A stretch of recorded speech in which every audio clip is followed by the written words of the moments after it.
And I'm going to start my audio in three, two, one, rolling. Awesome. Hey, Cool. everybody. Hey, this is Nick with We Are the Body Radio podcast. And today we have a very special guest, Mr. Andrew Stanton from Disciple. Hey, Andrew, how you doing? Greetings, folks. Probably just smacked my mic. That's okay. My Doing dog good. just barked. Doing swell. We're working on our new album, Disciple Is. Kevin was laying down some sweet vocals today, and we're just finishing up guitar on a few more songs, and this thing's going to be ready before you know it. So, life is good. Having a great time. Drinking fizzy water. I got some lemonade over here. You guys just got off of a tour Mm-hmm. and you were with the Protest and Amongst the Giants. How was That's right. that? Oh, it's fantastic. Those are like our family. Those bands are like family to us. We've toured with the Protest, me personally going back to 2015, and Amongst the Giants is a newer band, but Marco plays bass for us, sings and plays guitar in Giants, and so Eli and Brian and Isaiah, who is playing drums for them on this tour, are all family to us. So it was great. We had a blast. The shows were really good, and yeah, I hope we do that lineup again sometime. Yeah, that'll be cool. I went to the Jacksonville show, and unfortunately, the Protest and Amongst the Giants weren't there because it had to be moved due to Mother Nature um, wanting to send a tropical storm our way. So, but thankfully, it was moved to Saturday, which happened to be the night that Petra was playing, Yes. and so you guys merged onto one epic rock night. And the cool thing about that for me was I wanted to go to both, but I couldn't afford to go to both. Um, so it worked out. Um, and it was an amazing show, and it was really cool getting to watch Kevin sing with John. That was awesome. Yeah. Heck yeah, dude. No, it was sorry, getting over a cold thing. Every time I think it's gone, it's like one more cough. But yeah, the show with Petra was incredible. I didn't grow up like a Petra fan personally, but that's Kevin's legit favorite band from when he was a kid. He's got some amazing stories of going to see them in the 80s when he was really young, and seeing all these people get saved at this show really inspired him to do that and to start Disciple. And there's no way Disciple exists without Petra. So for the full circle moment to happen like that, where he gets to go up on stage and sing with them, and we got to play after them, which was crazy. They literally paved the way in Christian rock for bands like Disciple to exist at all. And so getting to play with them is an honor. Getting to play after them is like almost embarrassing. Uh, but it was super fun, and they really bring it. Like, I don't know if you've seen the Rolling Stones or the Who or some of these other bands. Just because they're older doesn't mean their show's not good. Petra's in that league, if not better. Like, their performance is insane, and they're 75 years old. So one can only hope that we'll be in the same boat one day. Yeah, I was blown away by their performance. Yeah. And I remember seeing them in the 90s. Hmm. And I think I might have seen them a couple times in the 90s, but um, grew up, of course, with the album of Jekyll and Hyde. Um, and I think it was the same year that Back Again came out. So Disciple and Petra were like my iconic Christian rock bands growing up. Um, Awesome. yeah. I think this was my sixth or seventh time seeing Disciple. Um, Killer, dude. Thank you. yeah, no, I've thank never you seen guys. any of my favorite bands that many times, so No, I'm always really like impressed by you guys for doing that. um, Kid Rock was like my favorite all time like rapper Mhm. rocker, and I was like, oh man, I've seen Kid Rock 5 times. You guys just surpassed that, so yeah. My name Um, is Kevin Young. Thank you. I and I remember seeing Disciple the first time I saw them was at Murray Hill Theater, and Kevin was on bass. Wow. Yeah, Yeah, they told us that Disciple has played Murray Hill Theater more times than any other artist. That was time number 26 last month. that is And crazy. if he was on bass, that means you saw him you know, pre back again, like 2001 or two. Sounds Uh, about right. yeah, Yeah. yeah. He stopped playing bass into 2003 sometime. And they had a couple guys do that before Joey Fife ended up being the bassist.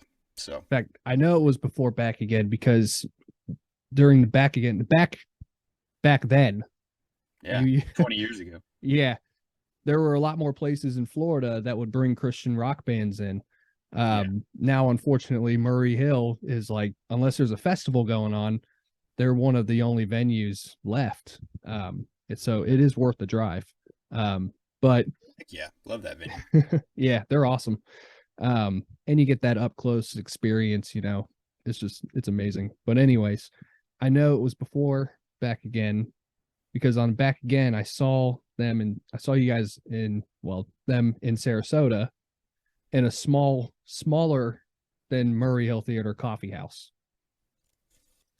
And that was back when Kevin might have been off base, but he had his braids. Okay, yeah, Yeah. yeah, that was back then, as you pointed out. Not going back then. But yeah, good times, man. I was 15. I was playing my first show ever in California with my band Impact. Unbeknownst to me, I didn't even know what Disciple was at that point.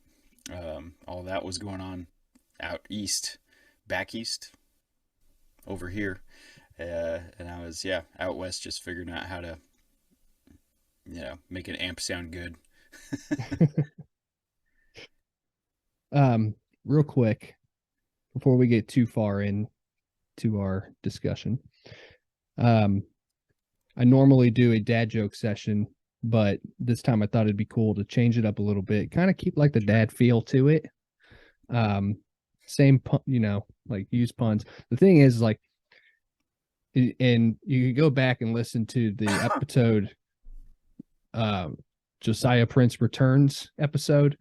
We're just scrolling through these dad jokes through like maybe 5 websites, and we're like, man, these are horrible. And in the past 2 years, they have not gotten any better. So I need to change things up. Um, so what I thought would be a cool idea is if we use disciple song titles and just kind of throw them into the conversation as we can. Sure. Cool. That's the challenge, to incorporate That is the as many challenge. as you can.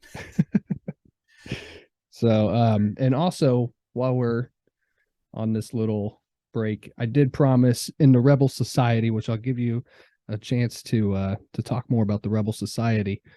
But I'm a part of the Rebel Society, and I went on there when right after you and I spoke about doing this, and I put up an image of We Are the Body Radio, just like the background that I have right now, and then it had a silhouette of you. I saw that And on yeah, Instagram. Yeah. yep. And I said, if anybody can guess who this is, I'll give you a shout out. So Benjamin J. Dooley, Woody Sherwood, and Shauna Bleisner, you guys are awesome. You know Andrew Stanton silhouette so well that Woody and Shauna, my biggest fans. Awesome. Well, I'm glad that I have a recognizable silhouette. That's what it takes to be a Star Wars character, by the way. So yeah, I there you feel go. like I'm in elite company. Yep. So there we go. I don't think there's a silhouette effect on here, otherwise I'd hit it right now. But excuse me, sorry about that.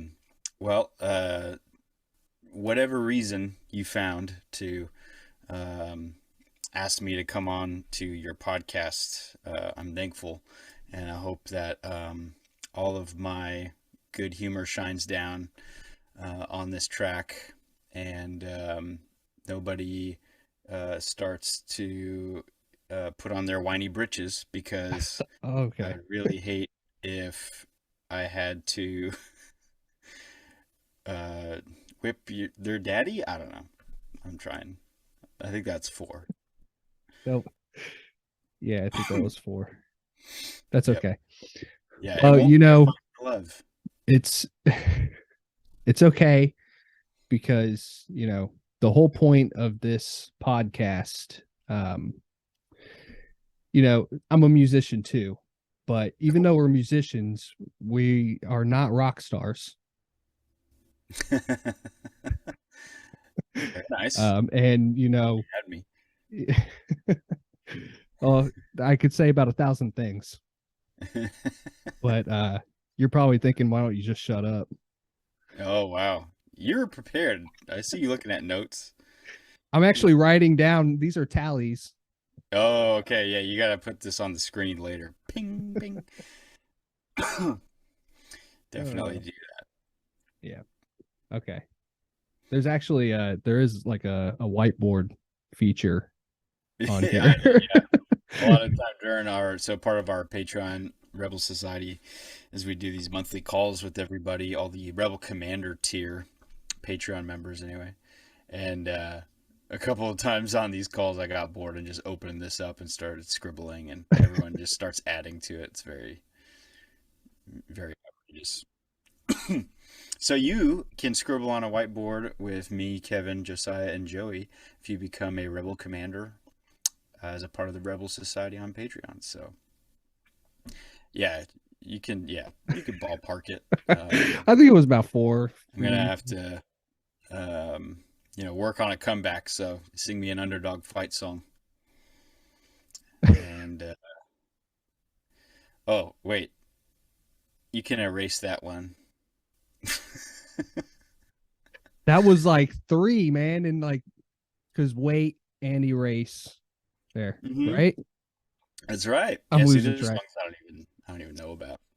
man. If you ask me to name disciple songs um, going back again to anything before like Scars Remain, I'm like, Does that count? You said no. That doesn't count. I'm trying to get a head start because I'm gonna forget and yeah, completely fade into black. Okay, I'm just gonna like here we go. Give you like Go yeah. ahead. Okay. Furthermore, Nice, good. I think you're doing a better job of like incorporating it subtly. So I'll try to take the hint. Um, we're running out of songs. Can we use fun them again? fact. Fun fact. This is not to trick you, but true story. I worked at the mall when I was 19, 20 years old. It was 2007 and 8. And I worked at the Not of This World store. It's called C28. It's like a Christian clothing company. Mhm. And one of the first things that happened was when I worked there was a concert in the parking lot of my hometown mall, which one of our Patreon Rebel Commander guys is actually grew up in the same city I did in San Jose, California, and was at this show. We found out 15 years later. But one of the first things that happened is this mall that I worked at. They had a show in the parking lot, and it was the Cutlass Hearts of the Innocent tour. I'm pretty sure, or around that period, it was Cutlass, Disciple, uh, a young Fireflight, Dismas, and one more band. I can't remember now, but I was already a big Disciple fan from the self-titled album, and Scars Remain was like, you know, I listened to that all the time around this period.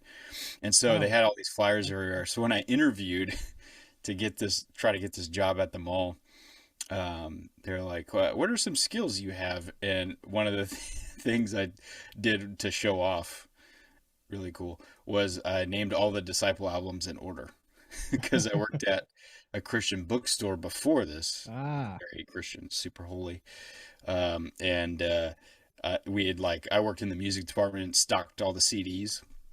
And I kind of knew like, oh yeah, they had like My Daddy Can Whip Your Daddy, and then they had This Might Sting a Little and By God, and I named them all in order. And like I've got a really good mind for that kind of thing, and I think that'd make me a really valuable employee. And they're like, cool, yeah, yeah, great point. Looking back, it's like this is totally useless, but hey, I got the job, and my manager let me on the clock go out to the parking lot and watch Disciple play. So I remember seeing Brad play his Zach Wild guitar, and Joey. The bus was parked behind the stage. I remember seeing it. So Pretty cool. Yeah. Was that the Scars Remain tour? You said 2005, It's 2007, so 2007? it might not have been the Scars Remain tour specifically because they were definitely supporting Cutlass. Okay. Because I remember, I think So the Scars Remain was one of the tours that I went to, and Fireflight was there, Family Force 5, Decipher Down. at And Murray Hill Theater, there's a Scars Remain tour poster, or maybe a Southern Hospitality tour poster okay. in the green room. So I bet it was one of those. Yeah, it was back when I think I saw them in Clearwater, Florida, Cool. which was really cool because it was right down the street from where we lived, and that was like awesome. But yeah. But Very wait, there's more. There's no more. I just wanted that to. nice. You just needed to catch up to my whatever this is called. Yeah, I don't know. I lost track on Bacon. yours. I'm only keeping track of mine now. You've got like 50. You did like half the set list.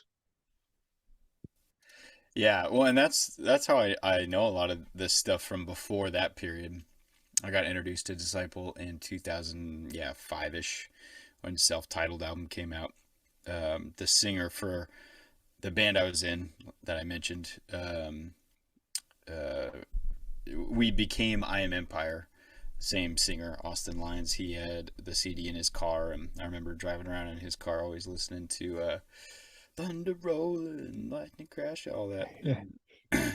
Thinking it was really cool. Scars of May was the one where I was like, oh wow, I love this guitar tone. I was a big Kill Switch fan already, and they kind of had a really intense Kill Switch vibe during that period, and some really great tones and mixing tones and guitar playing is really important to me on records, obviously. So that was kind of my gateway um, into that world. But yeah, it was a fun time, and I really enjoy now when we play those older songs from before that era.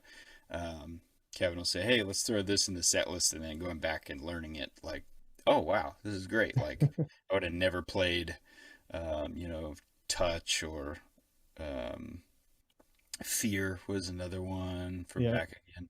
All that stuff, but we go back and learn it. It's like, oh, cool. This is really awesome. I love all this. Yeah. Right up my alley.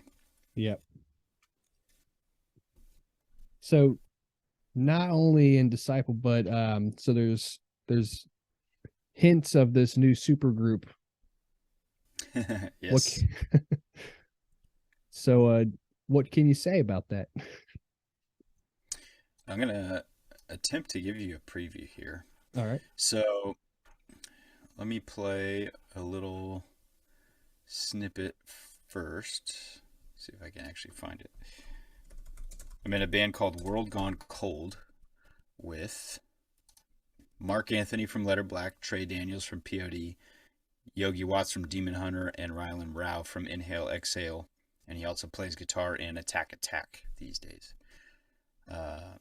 So here's an idea of what it sounds like.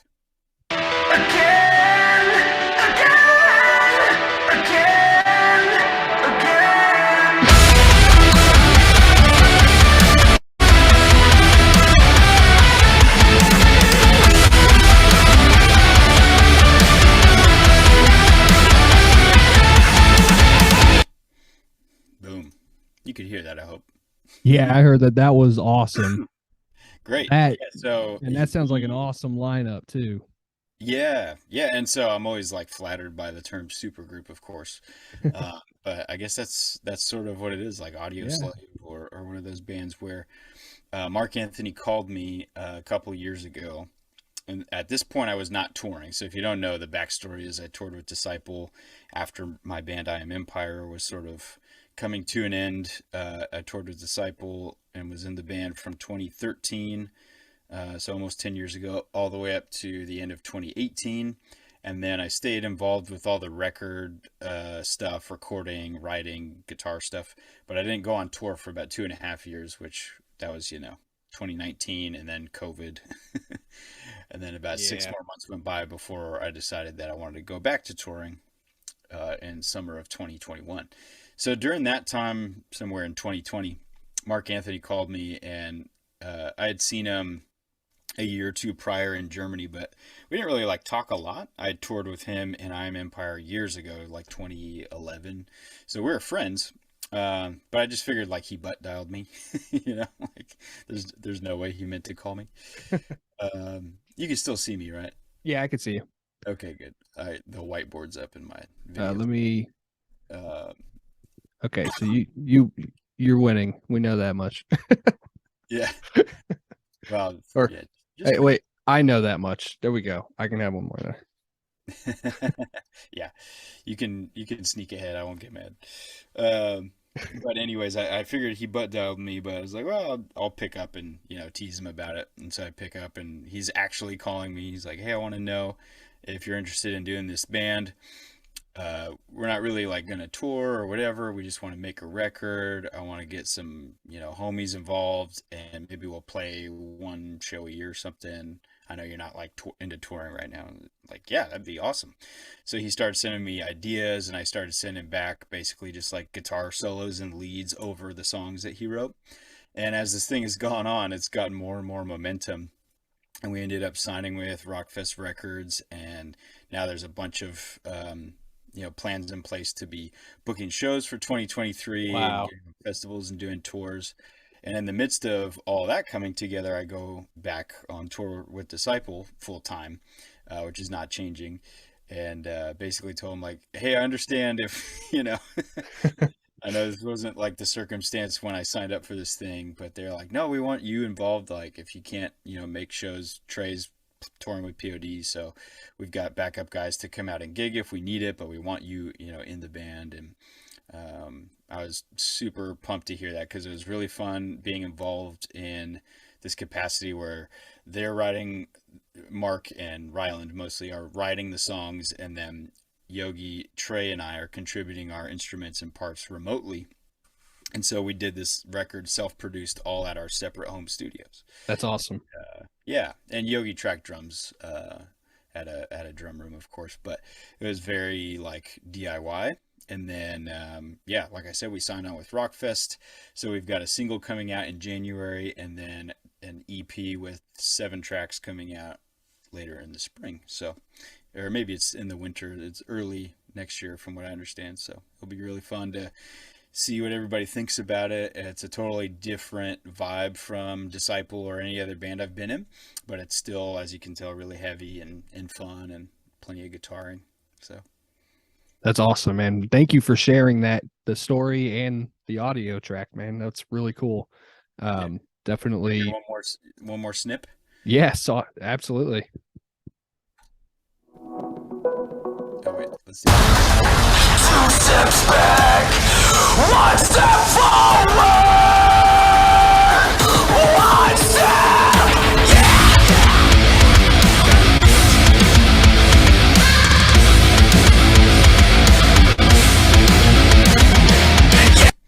Oh yeah, one more scream.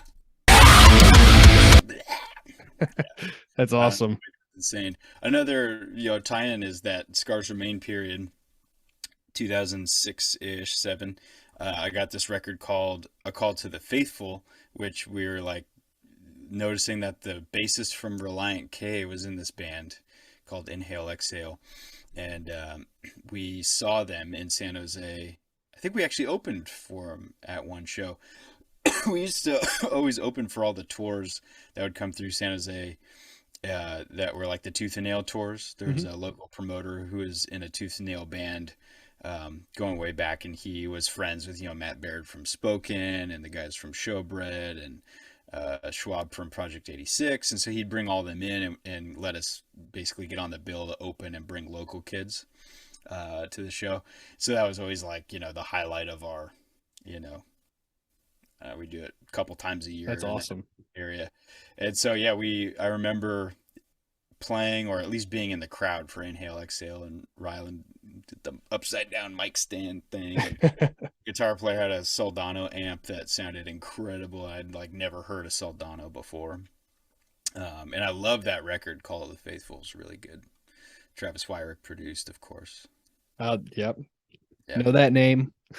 Mhm. So we all know that name. Done a few. Yep.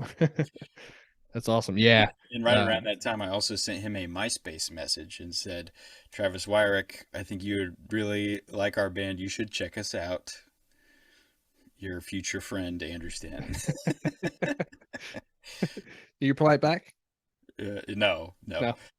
No. I think he was too busy polishing his Dove Awards from those Pillar and Disciple and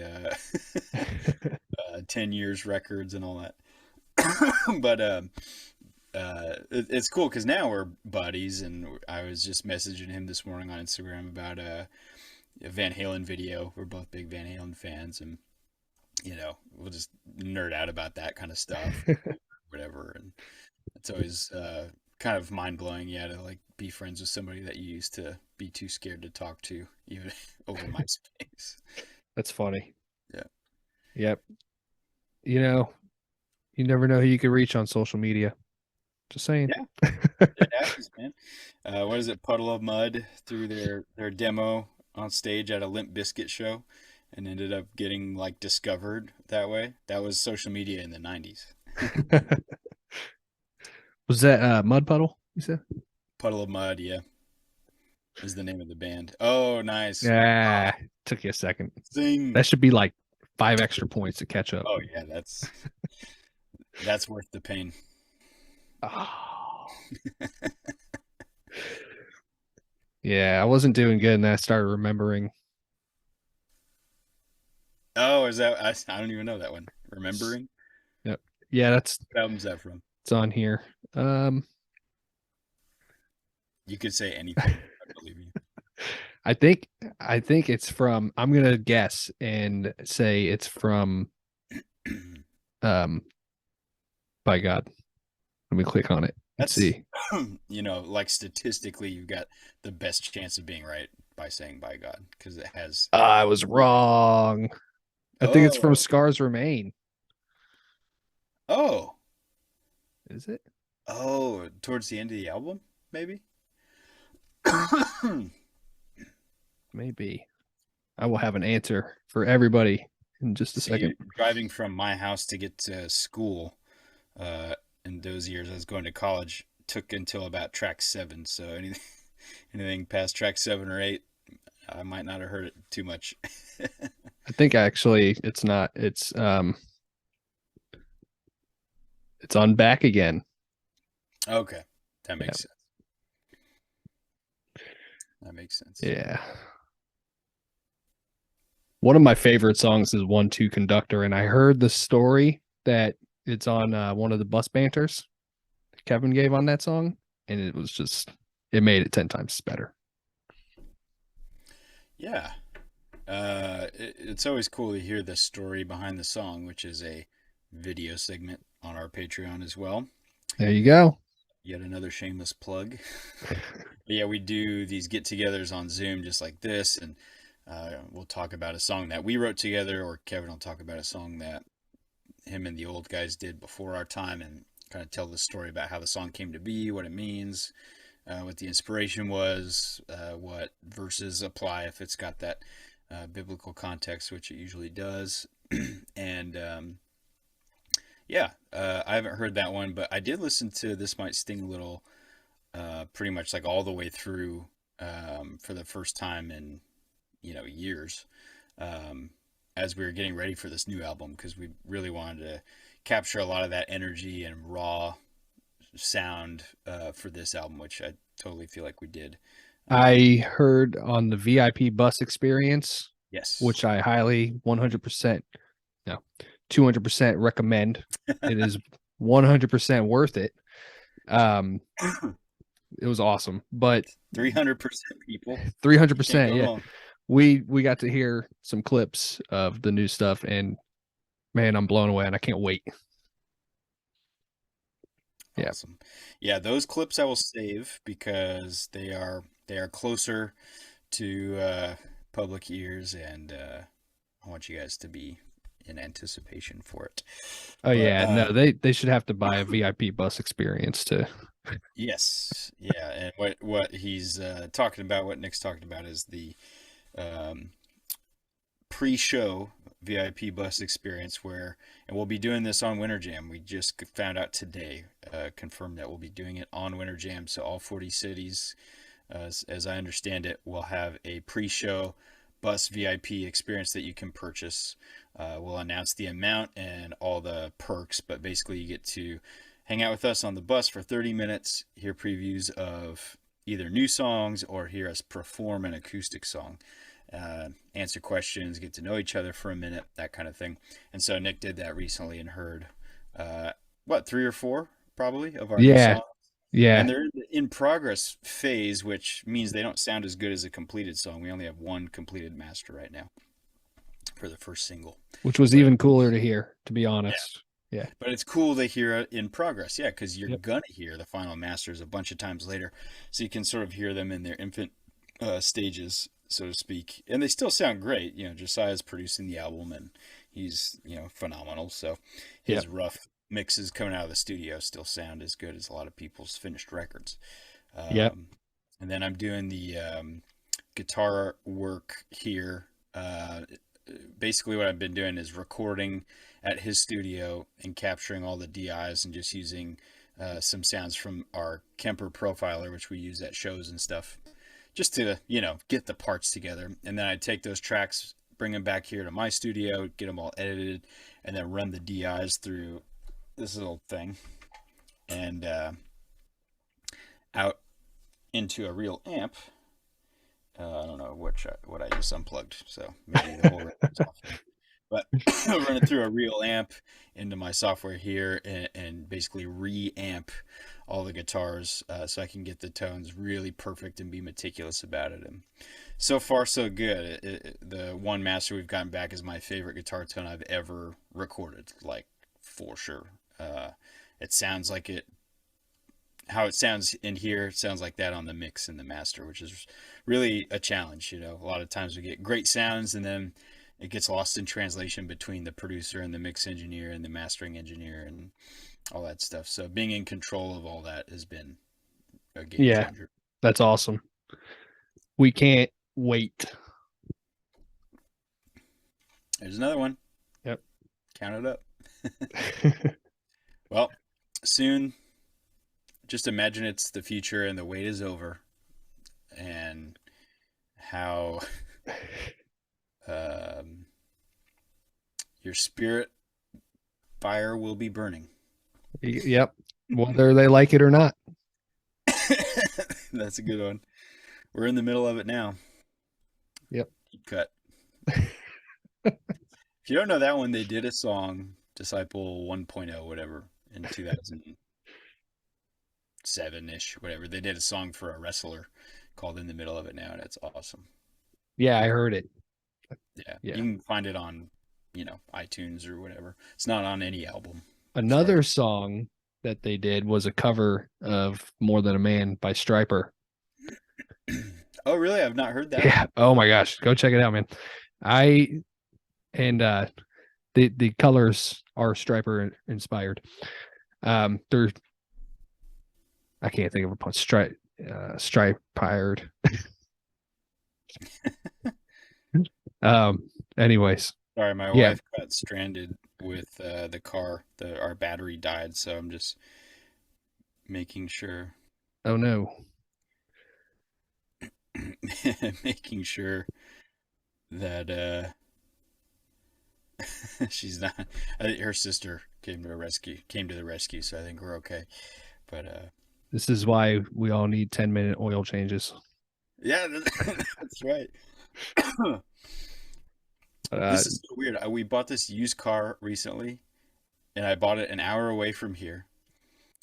I took the used car for its first oil change to the Jiffy Lube by my house, and they're not calling my name, and they're taking forever. And I walk up, I'm like, "What's going on?" They're like, "Oh, Brian or whatever. We've been calling you for 10 minutes." I was like, "No, my name's Andrew." They're like, "This is your Honda Civic?" It's like, "Yeah." Like, "Oh, well, whoever the guy that owned it before you brought it here every 3 months for like 5 years." It's like, "To this location?" Yeah. They're like, "Yeah, you don't need an oil change. He was just here." Like, I brought this car to you to give you money, and you're saying I don't need to pay you anything. They're like, nope, come back in a couple months. Wow, I will. I will do that. Thank you, Jiffy Lube. So, but they probably didn't check the battery, and so now we're here. So, I have a really bad battery in my car. I don't know what Mazda was thinking when they created this battery, but it's supposed to have some kind of like recharging factor to it. yeah. When you brake, it like charges or something. But I got the car used. It was only like 5 years old. She had the battery replaced once already. I've had the car since 2020, and I've replaced the battery twice. And they're expensive batteries. Like they're like $500 batteries. And you can't you can't jump anybody's car with them or anything because of how they say it's like extremely dangerous to do that. Ooh. And it'll break the battery if it doesn't electrocute you.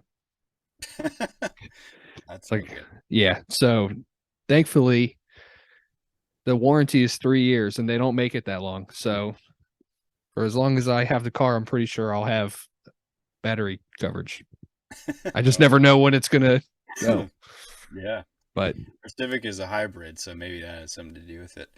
It's like, it's really awesome because you get all the, save a bunch of gas and all that stuff. But yeah, when it's time to change it, it hurts. Yeah. Yep. Also not that great on gas, but. Oh, really? Yeah. Yeah. No, it's crazy how they're figuring out so many, they're not really there yet, but they're figuring out better ways to do it. Right. So we get like twice as much miles per gallon as we did with our last car. So it's very nice comparatively. But yeah, it kind of seems like it all evens out in the end. We Auto Body Radio Podcast. We Auto Body. That's right. So anyways, do you have, I know, was it 2019 or 2020 when you released your instrumental album? Oh, yeah. So during those years where I was not touring, I worked for our friend Micah, who used to play guitar for Disciple. He founded a company called Soundstripe, and I was a composer on their roster for about a year and a half, and released almost 100 instrumental tracks through them during that time. And the cool thing about their company, at least was at the time, is more audio driven. Now it's more like video driven. But they were kind of treating all their artists as artists instead of just like content creators or whatever. And so they would collect instrumentals from us. I'd turn in like 6 a month. And they're all geared for placement. So, commercials, radio, bumpers, ads, all that stuff. Or creators such as yourself that can use it for your YouTube channel royalty free.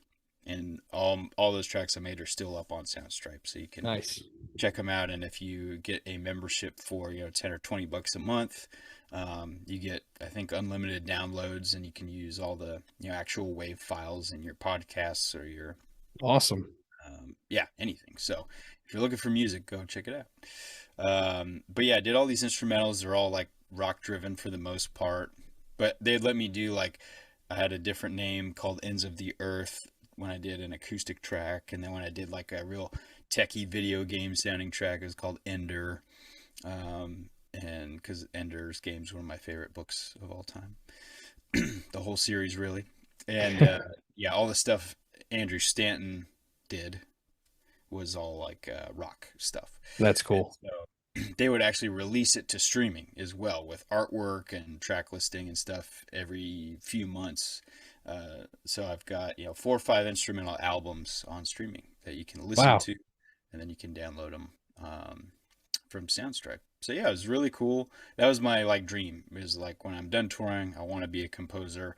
Always wanted to do that, write instrumentals, and I've gotten a lot of placements in like PBS and shows like Counting Cars and Pawn Stars, and that's cool.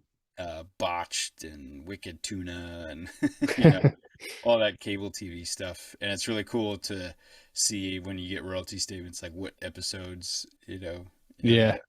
it's in, and they go like look it up. It's fun. There's one on Netflix called Forged in Fire. I've gotten like 15 tracks on Forged in Fire where Oh these guys wow. make swords. So I have to go check it out now. yeah, if you go on there, you'll probably hear about when you're listening for tracks, you don't realize it, but you start to listen on purpose. It's like, oh, I've heard 400 tracks today. They just fly by because there's so much content in front of us all day long. But yeah, you can go on there and try to pick them out. That's So, cool. Awesome. Do but you yeah, have any more instrumentals that you're planning on, or? no, I did a few Christmas instrumentals, just covers of public domain songs during that time. So I did We Three Kings, God Rest You Merry Gentlemen, and Angels We Have Heard on High.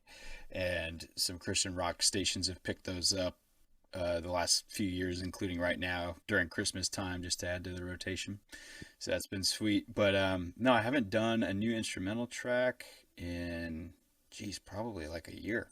Um, I was doing them so much, and since I started touring again, I just haven't had the time. But yeah, I think that there's going to be more of that in my future for sure. It's just sort of, it's really heavy on that. And so now I'm really heavy into working with artists, doing the Disciple album, doing World Gone Cold, um, doing a lot of the Patreon stuff, all that. And so Honor and I'm Glory. sure there'll be another, yeah, and Honor and Glory's in there too, of course. So yeah, I'm sure there'll be another, the carousel goes around. Yep. You guys just did a show with Cutlass, right? Sure did. Yeah, we played in Ohio. It's this little town called Versailles. It's sort of like near Dayton. Mm-hmm. And they've got this great venue there called the BMI Events Center. It's like a little mini arena. And we'll be back there in July as Disciple for Immortal Fest. So if you're in the area, definitely make the journey. We're going to be playing with some awesome bands. I can't remember them all because it's 4 days. But they're doing 2 days of like more modern bands like us, and then 2 days of classic bands, um, which include like Sacred Warrior and some of the like 80s Christian metal. White Cross is one on there. So Nice. check out Immortal Fest and get your tickets because it's going to be a party. And you said that was in Ohio? Yeah. Yep, that's in Ohio near Dayton. Okay, so we have a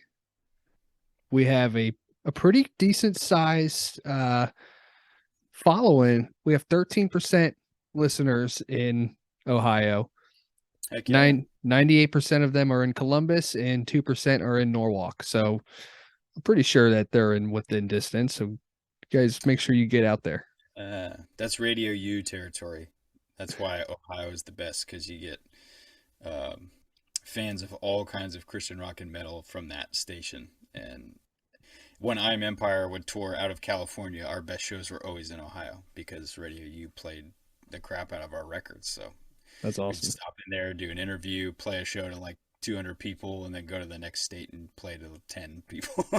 So, Yeah, I've heard you guys a couple times live on their app. I think I can't remember which song it was, but Kevin went on there a couple years ago to talk about one of the new singles. yeah, he'll be doing another interview with them to do some promo for Winter Jam next week. Nice. And so I'm hoping that we've got some new material that they will incorporate, because Radio U does a really cool thing, and I am in no way bashing them because I love them. Yeah, they're Uh, awesome. yeah, Nikki and Obadiah are super, super cool, good friends, titans of the industry, if you will. But they do a lot of programming that's Christian and, not just positive, but like spiritual and Christian, but it's not like overtly Christian. And Mhm. Disciple, as we all know, is pretty overtly Christian. So a lot of times they'll skip on playing us because it's like goes a little bit against their approach, which is to like just offer that like gateway for people. But they're really big on like suicide prevention and really big on mental health, and it all comes back to Jesus. It all comes back to churches and the love of God being in these people's hearts, and they've just got a different ministry. So, don't be mad at them or judge them for that. It's just what they do, and I think probably 98% of people know that and love it. And so, Yeah. sometimes we put out a song and they add it and play it a ton, and other times they skip us. But look, they got a great roster at all times, no matter what. You'll hear a lot of Demon Hunter and a lot of and I could probably POD is probably be in there. Go Yeah. Dale. Yeah, they're good. Let's see, I was gonna say something else. Oh, Winter Jam. Yeah. I was excited when I heard about that. I think it's gonna be awesome because I know you guys have done a similar festival before, but not over here on this coast, or that I at least knew about. That's right. So Tampa is 45 minutes away from me. It's not a 3.5 hour drive to Jacksonville. So I'm definitely planning on being there. And now that I know that there's going to be VIP, I'll probably be there too. Heck yeah, dude. Oh, and I want to show you something that my wife helped me make. Oh, is that a shoe? Yeah, it's a shoe. Yep. For the people who are listening to audio only, it has the. How do you? Yeah, is that Chiro? Is that how you pronounce? Oh, I don't know. Gyro. Gyro. Euro. Who knows? I love some skate highs though. Vans are where it's at. That's awesome, dude. Thanks for supporting the Cairo. We've got Cairo. There you go. Come in. And in Tampa, that's the first show of Winter Jam on January 13th. We're playing Amalie Arena. Amalie? How do I say it? Amalie. Yep. Amalie Arena, where the Tampa Bay Lightning play hockey and win cups. Yep. They are awesome, and I'm jealous because I'm a Flyers fan. But I'm super stoked to play there. Getting to play in arena is like first and foremost like an unreal privilege, right? But then getting to play an NHL arena is like a double entendre for me because being a big hockey and bigger basketball fan these days as well. It's like, wow, this is amazing to be in here where these like teams that I watch on Sports Center every day are playing games. Which I know there's no basketball team in Tampa Bay, but we're playing the arena in Charlotte where the Hornets play, and we'll be in Portland where the Trail Blazers play. And we did the West Coast run on Winter Jam in 2014. Been trying to get back on it ever since, and this is finally our year, so we're pumped, and we're preparing the world's greatest 15-minute disciple set so that we can make a lasting impression. But yeah, Jeremy Camp, We the Kingdom, Austin French, Ann Wilson. I can't think of all the artists right now, but there's a kid. Yeah, it's going to be awesome. Yeah, I can't wait. And I know people are going to be lining up at the doors because that's what they do. $15 to see 10 bands play 15 minutes each. Oh, no, the bigger bands play longer. So it's, But 15, that's $1 a minute just for Disciple. All the other bands. There you go. Yep. There you go, man. That's awesome. Do you have anything else that you want to say? That's it, man. That's my whole life. I appreciate you coming on here and spending time with us and talking about everything, man, especially the new super group. And playing some clips for us. That was awesome. Yeah, absolutely, dude. Hope your listening numbers continue to rise up. Yes, thank you. Yes, they actually have been. I've been pretty surprised. Which is, I wanted to tell you, while we were at the Jacksonville concert, okay, during Kevin's speech, definitely just like the last 6 times, pulled on my heartstrings, got me fired back up, which led to me praying about receiving a platform again, because the last year has been just hell. you know. And I felt like I was coming to a point where I could start, acknowledging my healing, because it started getting better.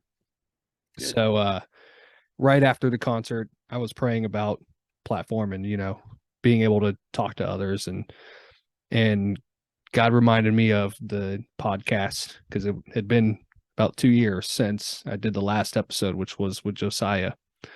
And I went back onto Anchor and I looked at the numbers, and I was so blown away by the response that it was still receiving.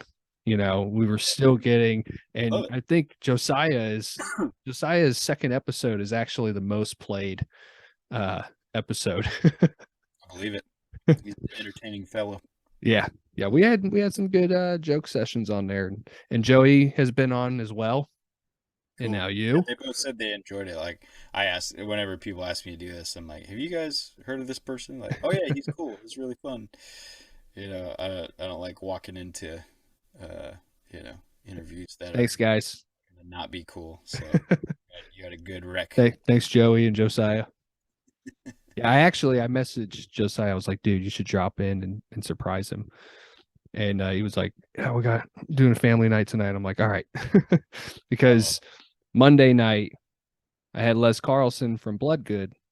And I don't know if you've heard his new CD, but on the song The Jesus Freak Show, he mentions DC Talk and The Protest. Which when I heard that, I was like, wait a second. And I think I probably had the same thought that everybody did, and rewound and was like, did he say The Protest? I know I heard DC Talk. And then I heard it again. I'm like, this is awesome. So when I got him to agree to do the show, that night I messaged Josh from The Protest, and I was like, hey man, you think you would be able to come back on and just pop in and surprise Les Carlson? And he was busy. So I was like, well, what about your brother? So we got Jared on, and he came on and surprised Les, and it was really cool. It made a really great episode. But yeah, That's great. They're amazing. Definitely do an episode with them if you haven't gotten to do that yet. They're multifaceted, you know, skilled individuals. They're doing all the artwork for everybody. oh yeah, I've talked to Josh. Has been on. He was one of the first guests because he might have been the second, because I interviewed Travis McConnell. He was the very first, and then he actually introduced me to Josh. And then I had Josh on the show, and ever since then we've been close friends. But yeah, I'm trying to get them on as a full band, and I think we're in the talks of it right now. Everybody's so busy with all their new projects going on, so don't want to disturb the peace. Yeah. Well, it's a good time right now. Everybody's sort of winding down. But hey, man, I'm stoked to see you in Tampa, and Yes. thank you for having me, and looking forward to seeing what you do with your platform. And we've all got a different strength and avenue, and different pair of shoes to fill. So glad you're doing it, man. Thanks, man. Thanks for everything that you do. Yes, sir. All right. Well, All right. we'll catch up with you soon. All right. Have a good night. You too.